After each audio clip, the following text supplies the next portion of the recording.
The broadcast is now starting. All attendees are in listen-only mode. Good morning, everyone. Welcome and thank you for attending this morning's webinar, 5 Serious Pitfalls That Could Easily Derail Your SMS Success, hosted by G2 Integrated Solutions.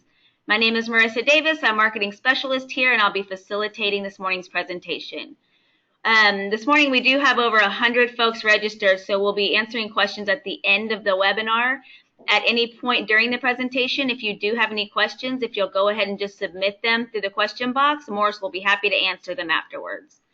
Also, we'll have a couple anonymous poll questions throughout the presentation, and we encourage you all to participate in those polls as they'll help to guide the discussion throughout the webinar. All right, let's introduce you to today's presenter, Morris Burch. Morris has 30-plus-year career in helping companies manage major hazard risks. Over that time, Morris has worked in numerous countries and legislative jurisdictions, and also for many different organizations, including some of the world's largest companies, such as Shell, BP, ExxonMobil, Stena, Petronas, Woodside, and BHP. In 2011, Morris started a 3-year engagement as a testifying expert on process safety for BP as part of the Deepwater Horizon litigation, the largest in history. Currently, Morris is working with a number of gas utility companies and is also a part of the court-appointed federal monitor team assigned to PG&E and is working through the law firm of Kirkland & Ellis. And at this point, I'll turn the presentation over to you, Morris.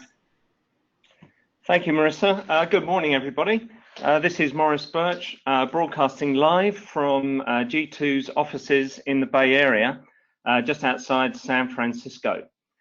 Today, I want to raise your awareness of 5 pitfalls that could easily derail your success with 1173. As I'll show as I go through the presentation, failure to avoid them can lead to major accidents, causing terrible things like multiple fatalities and injuries, large environmental disasters, financial loss. So I encourage you to take note of the recommendations and maybe weave some or all of them into your 1173 plans. As the heading suggests of the presentation or webinar, I'm going to relate each pitfall to a very high-profile major accident that I've encountered over my 30-year career of helping companies manage these sorts of major hazard risks and safety. And as you'll see, these accidents happened very close to home and are rather personal. But before diving into the pitfalls, I'd like to share my why.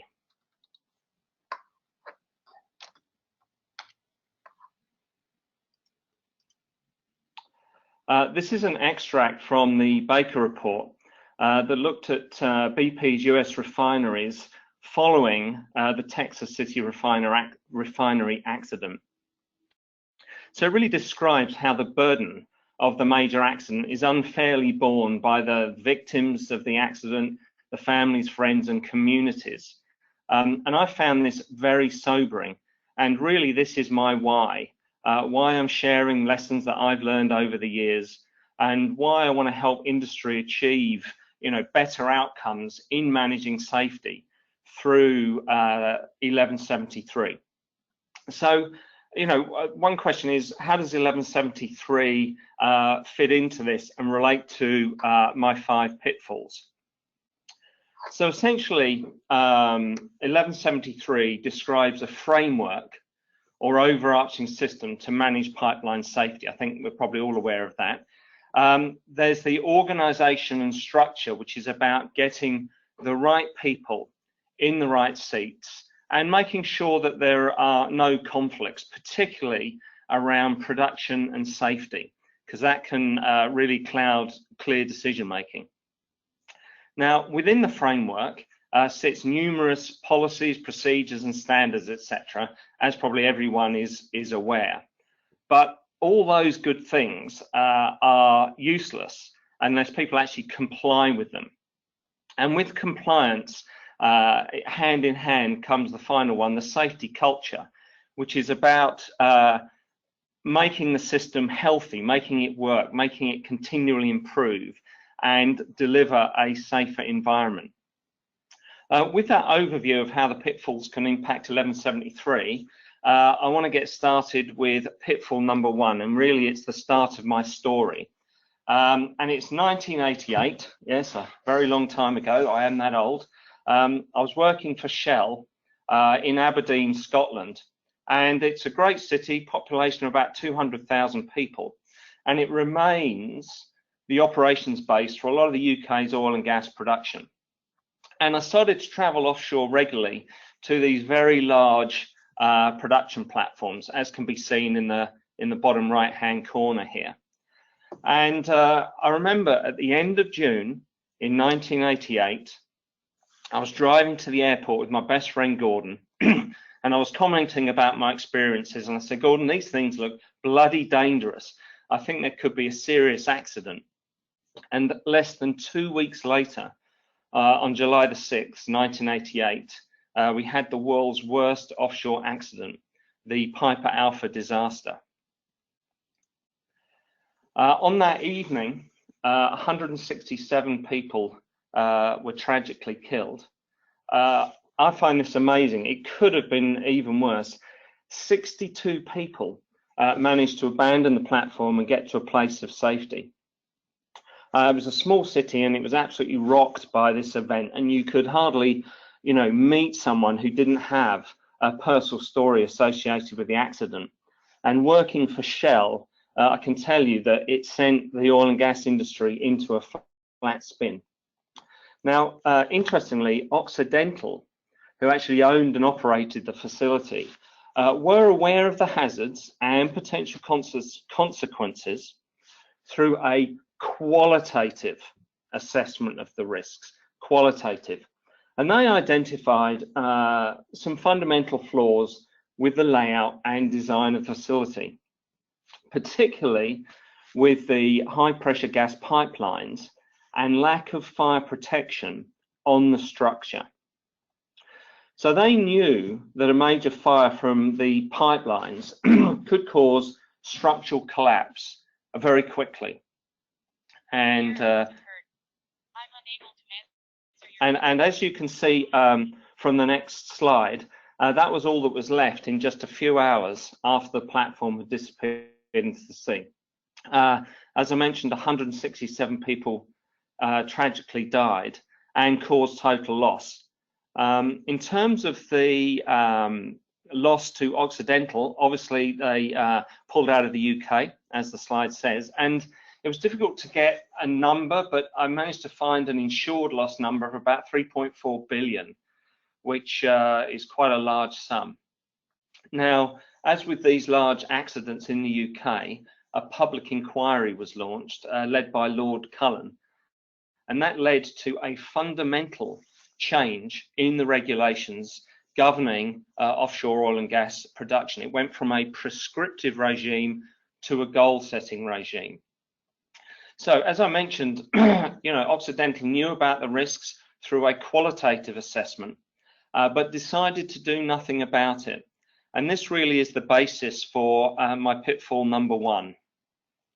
No system to quantitatively assess risk to make better decisions. And I draw your attention there once again, reliance on merely a qualitative opinion showed a dangerously superficial approach to a major hazard. And in fairness, few companies had this sort of thing to deal with these types of risk at the time. It was much more a case of, well, that feels too expensive to fix, we'll carry on as is, rather than doing a thorough analysis and putting that into a decision process, looking at the risk reduction and the costs of implementing such things. So that is the basis for avoiding pitfall number 1. And there's 2 real things you need. Firstly, as I've implied, a system to continually identify the major hazards, quantify the risks so that they are understood. And I think that's one of the real benefits that's often overlooked. This process gives you a much better understanding. And, in the pipeline industry, there is an awful lot of data out there, both internally and within companies themselves, to help quantify the risks. Now, once you've done that, you need to feed that into number 2, which is this decision process, a formal decision process that includes things like risk acceptance and tolerability criteria and other factors as well. And only then can you make, better, more informed decisions. So that if you actually do this work and you decide to do nothing, it's defensible. It should be repeatable. And what I'm seeing in my work for utility companies and pipeline operators, I am seeing a move towards that and grappling with that decision process. So I think it's really encouraging. I think the industry is coming a long way. And as I mentioned, I really want to emphasize this. One of the real benefits is a much better understanding of what is facing your company, including things like the consequences and how far the effects can be felt. So with pitfall number 1, I want to move us halfway around the world to Australia, and I moved there with my wife, and just outside Melbourne, you can see on the map there in the bottom right hand corner is Esso's Longford gas plant. And this gas plant, pretty regular 3-train plant, and it provided gas to Victoria and a lot of Melbourne, the city. In 1998, soon after we arrived, there was a very bad accident at the plant. Essentially, hot oil was pumped into a heat exchanger that had a leak and was experiencing very low temperatures. This caused brittle fracture, and about 10 tons of hydrocarbon vapor was released and ignited. And you can see that in the image on the right-hand side there. The fire killed 2 workers and injured 8 others. And I remember this very clearly at the time. There was a long gas outage, and it had a severe impact on the businesses in and around Melbourne. And that led to a $1 billion class action lawsuit. And as so often happens with these big accidents, the companies blame the workers. And in this case, what Esso tried to do was actually show that they trained the people on the plant and that they just didn't apply the training and made a mistake in operating these systems, leading to this brittle fracture. Now, that didn't wash at all with the Royal Commission investigation, and they severely criticised Esso's management system, which was called OIMS, Operations and Integrity Management System. And this really is the basis for pitfall number 2. And this is just a couple of extracts from the Commission report. And it's not a particularly flattering view of Exxon's system at the time. Complex and difficult to comprehend. And that is both by management and the operations guys at the plant. And these are the people entrusted with making sure the plant is operated safely. And they also identified a number of deficiencies with the procedures. Now, when I was putting, the sort of thoughts around how to avoid pitfall number 2 with simple but detailed systems and procedures, I thought, I am stating the bloody obvious here. But then I reflected and I thought, well, it amazes me how many companies that don't have these sorts of things in place. And I remember working for a company many years ago, and they were deliberate about vagueness and ambiguity to allow what they called wiggle room. And, that doesn't really strike a chord with me. I don't agree with that at all. But so clear and detailed, and then looking at bullet point 3, the who, what, when, and why. And for me, why is so important and often missing. And this is because when managers come into new positions, they often try and make a name for themselves by increasing profits, by cutting costs, saving time, and they tend to cut things out of the way the operation had done things, without necessarily always understanding why they're in there in the first place and the ramifications of those cuts. By including why, this is why we do things this way, to avoid this type of accident. Hopefully there's pause for consideration and potentially pushback from in-house technical authorities. It gives them a platform. So I'm very, I think why is very important. And then not only having this clarity and detail, not only is it good for the plant operators, the workers using the procedures, but it's also very beneficial from an auditing point of view. And auditing is fundamental to any management system because it makes things better. It identifies where there are non-compliances and where improvements can be made. Finally, I would like to say that OIMS, Esso and Exxon have learned from these sorts of events, and it is much, much better today. Before going on to pitfall 3, I'm going to hand over to Marissa for the first of our 2 poll questions. All right, you guys should see a poll coming across your screen. If you'll just take a couple minutes to answer does your organization have a pipeline safety management system that is in line, broadly or otherwise, with API RP 1173? So GoToWebinar only let me use a certain amount of characters for the answers, but so I'll go ahead and expand on them. The first one is yes, it's fully developed and embedded. So this means compliance is good and we have a good culture. The second option is yes, it's fully developed but not yet embedded. Compliance is largely unknown and we just started addressing culture.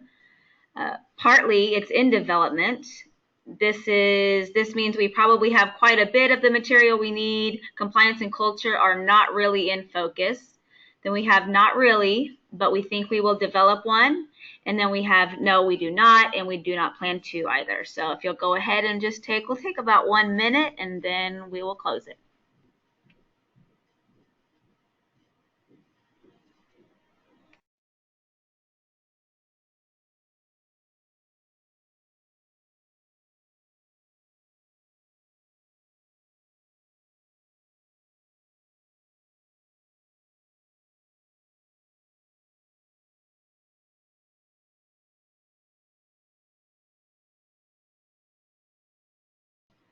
All right, just a couple more seconds and then let me close it and share those results.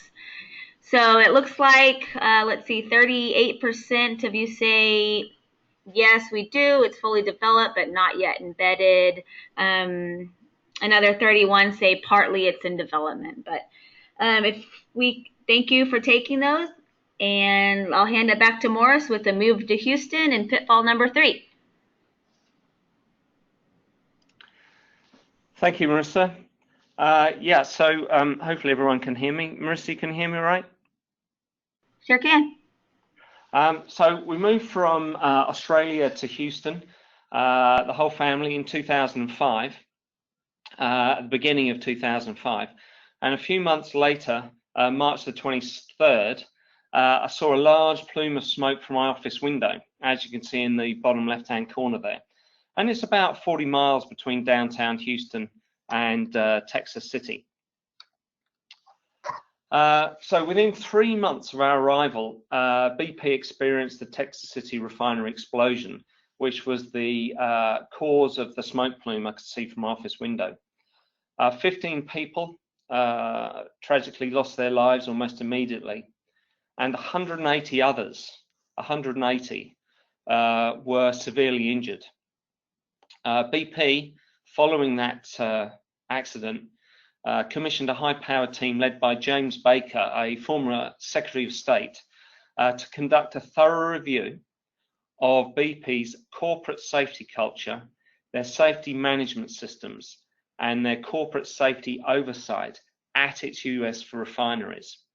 And the result was what I think is an outstanding report, commonly referred to as the Baker Report, which provided very insightful and practical feedback to BP and the industry in general. And it was a short extract from the Baker report that I showed you at the beginning of the presentation, explaining my why. So the report uncovered numerous problems with BP's approach to safety, including process safety. And process safety is quite different from personal safety. And I'm not sure everybody has, I'm not sure it's widely understood what the differences are. So I thought I'd just spend a few seconds explaining that in the next slide. So personal safety really is about hurting or killing people one at a time. That's slips, trips, falls, and vehicle type accidents. Process safety, on the other hand, is where many people can be killed or injured at the same time, and not just on site, but off site as well. Typically involves flammable or toxic releases and can actually result in economic, property, and environmental damage. So importantly, managing personal safety does not necessarily help with process safety risks. And process safety tends to be high consequence, low frequency, whereas personal safety tends to be low consequence and high frequency. And unsurprisingly, pitfall number 3 is really about poor process safety management. And poor process safety management due to a focus on personal safety. So these are examples from the Baker report related to process safety. And the first two really go hand in hand, and that's poor knowledge and competence, and the training system, training and competence system was inadequate. Number 3, not analysing the hazards properly, and you may remember the learnings from Piper Alpha, very similar. Number 4 really is that BP knew about better practice and standards from their work elsewhere in the world, but they were not implemented in a timely manner. So they just never got round to doing it. And with, you know, tight budgets, that you can understand how that occurred. And then finally, number 5, there was a lack of process safety key performance indicators, and it wasn't clear what was expected and what was actually going on in the organization.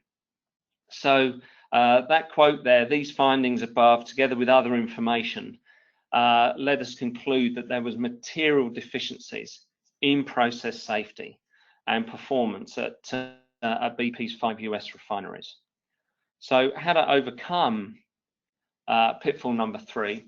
Now, essentially, what you need to do is build process safety into your policies, systems, standards, and procedures. And here is a checklist. I'm not going to go through all of them. There's not time. But my thought was, if you download the presentation, that will be available to you, and it can get you started thinking about where we need to consider process safety. And as you can see, really, the tentacles of process safety run throughout the organization. I will just draw your attention to a few of those on the checklist. The first one, and I know a lot of companies are grappling with this as well at the moment, it's around key performance indicators, particularly leading indicators for process safety. And I put a couple of references up there, one from the US 754 and one from the UK 254, really great resources to help you down that road in defining those leading and lagging indicators. Secondly there, the training, skills and competence. Now, this is important because people throughout the organization need to have an understanding of process safety, because if you've got people writing the procedures, making key decisions, and then actually being entrusted at the coalface to make things safe, operating these complex plants, preventing leaks, you know, that is people through the organization needs to have that understanding. And, you know, I appreciate that is quite an undertaking. Similarly, with the third bullet point, you know, tools and techniques to perform these process risk assessments, the threat management, bow tie diagrams. I've included a small image there.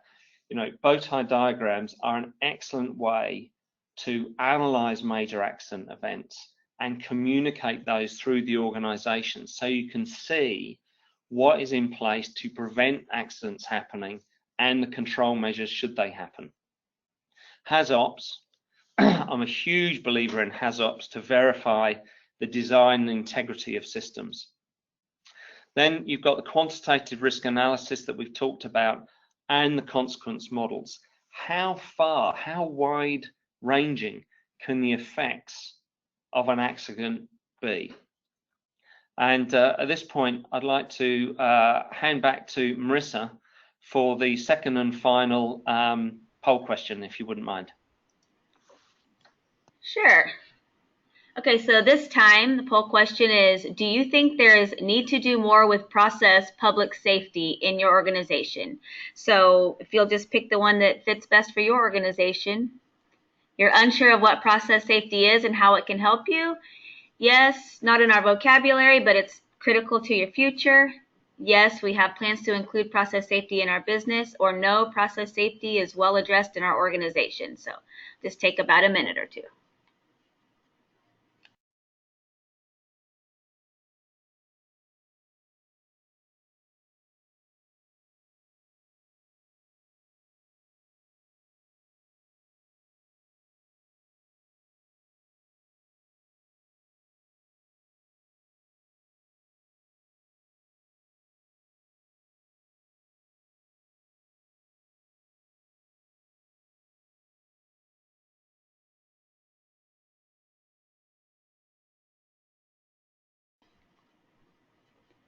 All right, just a couple more seconds. Let me close this and share it with you.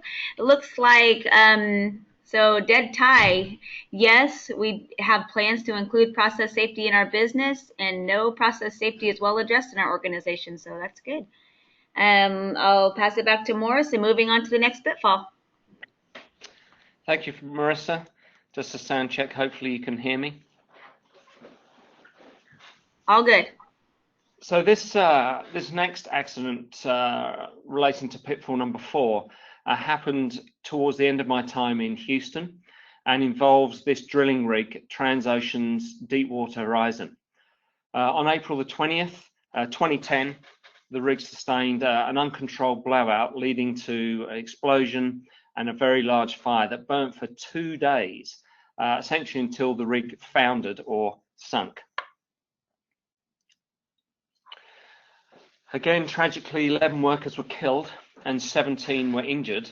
I continue to be amazed at the number of people that managed to get away from the rig to a place of safety. There was a large initial environmental impact, and the cost to BP that they reported at the beginning of this year was 65 billion. Now, this accident is close to my heart because I represented BP as a process safety testifying expert for all 3 phases of the trial. And on the first day of the trial, that was in New Orleans, although I wasn't being called that week, I was one of the first in line outside the courthouse with members of the team who helped me. And I wanted to be there because I'd expended a lot of emotional energy on this case. And I just had to be there when it started, and I wanted to be in the courthouse to see how it progressed. So my expertise was on the subject of process safety, which is what we just talked about with Texas City in the Baker report. So I'm pleased to say that Judge Barbier, who was presiding over the litigation, concluded that BP had a process safety management system in operation.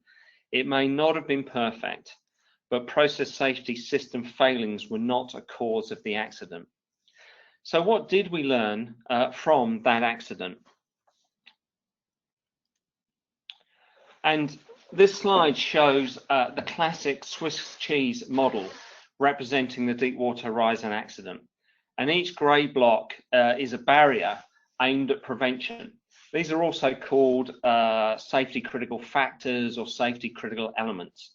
and the holes represent defects in those barriers. So when the holes line up, an accident can occur. And for pitfall number 4, I want to focus on the first 2 elements in from the left, the annulus and the mechanical barriers. And it was the cement and mechanical barrier that failed, and how the practices elsewhere in the world could have actually prevented this accident, in my view. So, as I said, the 2 on the left failed, and unfortunately that led to the high pressure oil and gas getting to the surface, because these 2 were intended to keep it in place. Now, these 2 components, as I mentioned, are examples of safety critical factors that, if they'd worked as intended, would have probably prevented the accident. Now, elsewhere in BP and other parts of the world, there were and are explicit requirements to determine what's safety critical and define how these should perform when you need them. And it essentially answers the question, can I rely on my critical safety barriers? And then this leads to us to the question, this is pitfall 4, failure to learn elsewhere. These things were available elsewhere in the world, elsewhere in BP, but are examples of how they weren't actually followed. So how do we avoid pitfall number 4? And essentially, it's build a learning and teaching system and cast the net wide. So be curious, build a curious organization. And you can learn from anywhere, other parts of the world, other industries. There is good stuff going on everywhere. And webinars like this and conferences are a great way to pick up new ideas. And like the Baker Panel report, that wasn't just restricted to refineries. Offshore oil and gas used it, onshore chemical plants. It's such a good resource. But once you've learned, you need to embed that in to the way the company does its business, the policies, the standards, the procedures, and of course, coming back to and the why we're doing it these particular ways, and teach people whose daily job is to prevent those major accidents. Do they actually know what they should be doing? And agreed, that can be a lot of people who need to be made aware of the new ways of doing things and actually implementing them. So that's 4 of the 5 pitfalls, and reflecting on those, I wondered whether there is in fact a common theme around procedures, as in, I had this thought, could all accidents be caused by procedures? So missing procedures, poor procedures, and people not following procedures, the slips, the lapses, and the deliberate violations. So slip is where you go up to a coffee machine and you want coffee white with sugar, and you press coffee black without sugar. That's a slip. Lapses, an example of that is where you go to the supermarket and you want to get bread, milk, and eggs, and you come away with bread and milk only. That's a lapse. And then there's a particularly worrying type of violations, and that's the deliberate violations. That's where people know how things should be done. It's probably documented in procedures, but they decide, I maybe know better, I can do it quicker, I can save money, we've got to get production up and running, and they deliberately avoid doing things the proper way. So my conclusion was that, yeah, that is all important, but there is in fact something missing, and this is where I turn to pitfall number 5. And in June of 2012, we left Houston for the Bay Area, just outside San Francisco. And on August the 6th of 2012, one day before my daughter's birthday, we were watching the London Olympics with some good friends on TV. And all of a sudden, alarms start coming from the TV and a shelter-in-place warning is broadcast. And I wondered, what on earth is going on here? We had no idea. Anyway, what was going on was the local Chevron refinery over the hill from us in Richmond had just had a pipe failure that released a very large amount of flammable fluid, which actually ignited. And you can see that there on the right, the cloud of smoke and particles, and then that's the pipe that failed. So 6 workers were injured.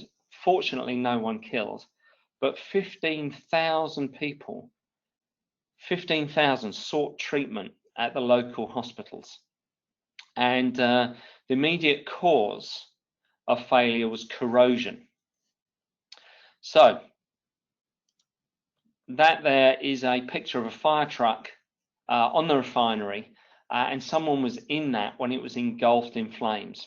And amazingly, they survived that. But what did the investigators say about this accident? Well, several of the key findings informed pitfall number 5 around safety culture. And it was the US Chemical Safety Board that investigated the incident. And here's some of the findings. And the first one there is that the refinery ignored Chevron's own in-house corporate experts. And they recommended to inspect 100% or replace with a much better alloy, a corrosion-resistant alloy, all the high-risk pipework. So they ignored that. Secondly, number 2 and 3 go hand in hand and are very much related to culture. And that is continuing to operate despite hazardous leaks, and basically a decreasing willingness to use the stop work authority. So they just continued working in a substandard or more hazardous area. And number 4, very similar indeed, looking at maintenance and the lack of maintenance. And I have to say, I've seen that throughout my career, and it's particularly prevalent in industries that are going through tough times when margins are tight. And last but not least, and this kind of sums things up, it's a normalization of deviance. And this is essentially where the acceptance of events or situations that aren't right, where an outside person could come in and immediately see the problems. The people inside the plant are kind of blind to them. It's a little bit like boiling the frog alive, and it just becomes the norm. So, summing all this up, leads me to conclude that there was a problem with safety, and that's kind of the missing ingredient: failure to build a strong culture of safety.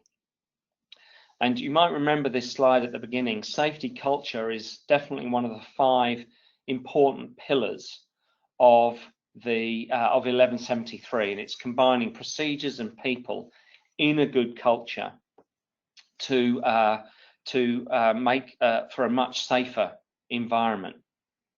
But what exactly is safety culture?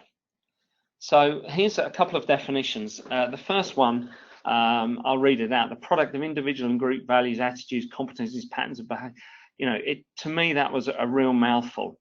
So I've translated it into a working version that I think is simpler and more practical. And it's essentially the way we do things around here. So to avoid pitfall number 5, we need to build a strong culture of safety. And how do we do that? There is an enormous amount written on culture. I'm not a cultural expert, but here's 5 pointers, I think, to get you thinking about it and in your own organization. So to me, without question, and this came through very strongly in my work with BP, is its tone from the top. It has to start with the leadership and the board, cascade that through the organizations, and set clear expectations, including the key performance indicator. Now, with that in mind, I have this phrase that I really like. It's not what you think, feel, or say that matters. It's what you do that counts. And for me, that's walking the talk at all levels. People need to get out, visit the sites, and ask the tough questions. And that's the board, the senior leadership, the CEO, the managing director need to get out And number 3 is organize for both personal safety and process safety, getting the right people with the right competencies in the right seats to help make sure the organization is doing the right things. Number 4, particularly important, stamp out this normalization of deviance. Don't let lower or unacceptable standards become the norm. For example, operating the leaking equipment. Similar with discipline, very similar around culture and discipline and following those standards. The way we do things around here, is follow these procedures. So that's the 5 pitfalls. And just before wrapping up with a final thought, I thought I would just summarize the 5 and what we've learnt. So from Piper Alpha, it was the importance of quantitative risk analysis, understanding the risks and hazards, and making better decisions. From Longford, we covered procedures and the lack of clarity that exists, and to make them simple and detailed, and including the why, and minimizing the wiggle room, as I said. And that may help avoid these arbitrary cuts. From Texas City, we learned about the importance of embedding process safety into system procedures, competencies, and the metrics, the leading indicators. From Deepwater Horizon, it was that learning, embed and teach from around the world. And finally, building that strong culture of safety from the Richmond refinery accident. Get the tone from the top right, walk the talk, and instill disciplines, and stamp out that normalization of deviance. So that's pretty much it. I'd like to go back to the beginning around 1173. Why bother implementing it, and what can it do for us? Well, you may remember this. The burden of these major accident events, these catastrophes, is unfairly borne on the victims and their families and their friends and the communities. So for me, this is a very powerful why, and I think if your organizations can have a powerful why, it will help you become a safer organization. And I wish you every success with your implementation of 1173. And I wonder if there's any questions. I'll hand over to Marissa to field them. Thank you very much. All right, it seems like we do have a few questions. Let me see. You mentioned process safety KPIs, particularly leading indicators. Do you have examples as such? Yeah, I think, coming back to the bow tie diagram and the safety critical elements, how to prevent the accidents occurring. And I think leading indicators around those, in terms of starting at the beginning, identifying exactly what they are, what is safety critical, and the performance standards, how these things should work when you need them, and then inspecting and testing them around that. So I think that would be a good place to start. The HAZOPs that have been done on new and existing facilities, and where have risk assessments been done. So I think that those sorts of focusing on the preventative side, I think are a good place to start. And audit, follow-up audit actions and close out of those, and would be another example. All right, we have another. That helped. I'm sorry. We have another question. It says, I have a question about safety culture. I feel that we have a problem with the Stop Work Authority. Seems like Chevron, we have a declining appetite to invoke that right. So, sorry, Marissa, what was the question? What are my thoughts about how to improve that? Correct. Well, I think it's it's the walking the talk, and maybe analyzing why these people have that reluctance. What pressures are they feeling? Do they feel uncomfortable about potentially speaking up if something's wrong? what's the peer group pressure like there? You know, are they sort of worried for their jobs? Are they worried they could be punished? Things like that. So I would probably start by taking a look at those cultural elements and making sure that you know, management and leadership understand that it's not a kind of punitive environment. We have to learn. We have to find out what's going on, and how we can feed that back into a safer environment, because people often know what's going wrong at the plant, way things should actually be done. You know, the fresh set of eyes. So, you know, looking at things like that, I think, could be a real help. Okay. The next question, it says, why in the second poll was the word public included in relation to process safety? Well, I think my workings with various companies here, the potential consequences can extend outside the company's premises and affect the public, and particularly you know, with gas transmission, gas distribution systems, the public is all around. So it could be described as a process safety event, or the causes are process safety, but actually impact the public. So that's why I kind of put that clarifier in there. Okay. Does that answer the question? I think it does. Let's see. Do you think the change in regimen that you talked about following Piper Alpha was a good thing? I used to work in the oil and gas industry, and I have experienced both heavily regulated, where you were told what to do, and a goal-setting regimen.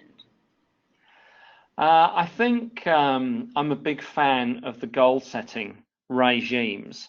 What I would add, and people familiar with this would probably agree, that it started off very goal-setting, but as it's evolved over the 30 years, it essentially has become much more prescriptive, because more regulations have been introduced and more guidance has been introduced. And that guidance really amounts to almost a requirement. So if you're not following kind of best practices and these guidance notes issued by the regulatory bodies, then you need to have a pretty good reason why you're not. So it feels like it's becoming more prescriptive. But I think what it does, one of the critical things, is it gets the companies to own the hazards and risks, understand them, and to demonstrate that they have appropriate barriers in place that are working. And there's a very good video actually on the CSB's website, the Centre for Chemical Process Safety, I think it is, CCPS actually, that talks about the requirements in certain areas where there is nothing to make companies demonstrate that they have appropriate barriers in place, and they think that that is a gap where the goal-setting regimes require that. Okay, great. Next question says, I noticed that G2 runs training courses. I think you have a 2-day workshop coming up next month. Any plans for something associated with your presentation, process safety, bow ties, etc.? So that obviously comes from comes from a G2 person. I guess we put that in there, Marissa. Sorry, joking aside. So we are thinking about running some process safety training courses, kind of an introduction to some of the tools and techniques that are very practical, that can give a better insight to the hazards and risks, and also how the prevention side of things. So identify methods that can be put in place to prevent these accidents from happening. So we're kind of thinking, you know, a 1-day primer, a 101 into some very practical, useful things like bow tie diagrams, HAZOPing, hazard identification type workshops, and how that can fit into decision making. So, yeah, good question. All right, let's see. Says, I've watched the Deepwater Horizon movie and enjoyed it. It was very entertaining. How accurate was it? Well, I've got to say, as research for this presentation, I watched the movie, in anticipation of a question like this. And, you know, as with Hollywood, one, I think it was pretty entertaining the way they depicted the accident. And I think it probably did a pretty good job of projecting the environment when an accident of that severity is occurring. And it did a pretty good job, I think, around the negative pressure test and how there were concerns with that. But it didn't, and nor could it have done really, gone into the sort of the other aspects of the movie. You know, at the end of the day, it was there were many parties involved and there were many causes. It wasn't just BP. There were other parties involved and there were failings elsewhere with management systems and the thing people did, and that wasn't really portrayed. One example of that, I think, that was alluded to in the movie was that there wasn't clarity over who was in charge on the rig at the time of the accident. And I've actually seen that recently in with some companies where it appears as though there could well be two people in charge rather than just one. And I think there could be improvements around defining that sort of clarity. That is all the questions we have from the attendees, but I've got one closing question. Where are you moving to next? To a community near you. Oh, great. Yeah, I think, you know, it's down to restraining orders now, isn't it, and where I can move to. Well, that looks like it's it for questions. Remember, if you have any questions later or you would like to learn more, you can go ahead and just reach out to Morris directly. His contact information is right here on this slide. And real quick, while I have you, I just want to plug something real quick. Later today, G2 will be launching a new YouTube channel called What's in the Pipe. So this is going to be a series of short videos in which we will be interviewing industry recognized experts, and we'll share best practices, success stories, and other industry related topics with our viewers. So be on the lookout for more information to that, and we really encourage you all to subscribe. So I will be sending out a copy of today's presentations as well as a link to the recording probably tomorrow or Thursday. So oh, and one thing I didn't mention about the What's in the Pipe, our very first interviewee will be Mr. Morris Burch. So thank you for attending, and we'll see you all next time. Yes, thank you very much.